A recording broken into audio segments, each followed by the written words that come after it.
بالنسبة كردستان وأما زور استخدامي اي دكين لعمليات خومان. ئەگەر بۆ پرسیارە دەست پێ بکەین هەرێمی کوردستان تا چەند ژیری دەستکرد بەکاردێنێت لە بواری کەرتی تەندروستی و ئایا کەسی شارەزەمانەیە لەو بوارە لە بواری ژیری دەستکرد لە کەرتی تەندروستی؟ بالنسبة كردستان وأما زور استخدامي اي دكين لعمليات خومان بصورة عام أكيد أما حمود دكتورة كان إلى حد ما معلومات مان هي واستخدامي دكين هركسة لبواري خوي بالنسبة من أفرتان ومن ضالبونم زوري استخدام دكم بشوي ناظور لو عملياتي تقريبا حمود زور عملياتك. باش دكتور جان کەسی شارەزا لە هەرێمی کوردستان بوونی هەیە کە بە شێوەیەکی بۆ نەشتەرگەریەکانیان بۆ هەر بابەتێکی دیکە ژیری دەستکرد بەکاربێنێ؟ أكيد طبعا وكو قوتم أما حموما استعمالي دكين حمود دكتورة كان هركسة حسب اختصاصي خوي وحسب واري خوي استعمالي دكاتن. باشە ژیری دەستکرد لە کەرتی تەندروستی لە کوردستان لە چ ئاستێکدا ئایا هێشتا ماوێتی بەرەو پێشەوە بچێ یان گەیشتۆتە بوارێک کە دەتوانین بڵین کوردستان لە ژیری دەستکرد ئێستا لە پلەیەکی زۆر بەرزدا؟ جيري دسكر بخوي لا حتى دولي عالم هشتان زوري ما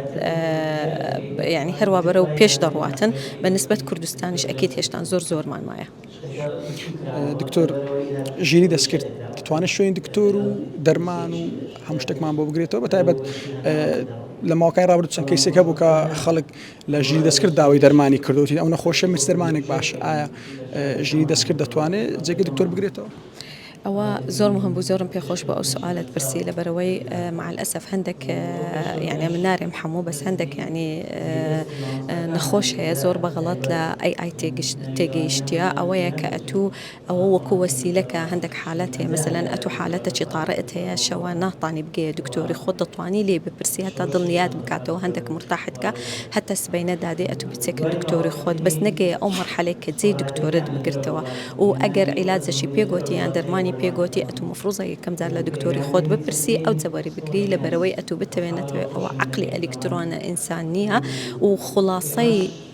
معلوماتك كهري تشي هر دكتورة وري قلتي خزن كلا لنا ومشتي فنك أتو بتسي لدكتور درمان ور بقريد وها بتسي لأي ببرسي آية أو درمان راسة دكتوري خون بي دايما راسنية.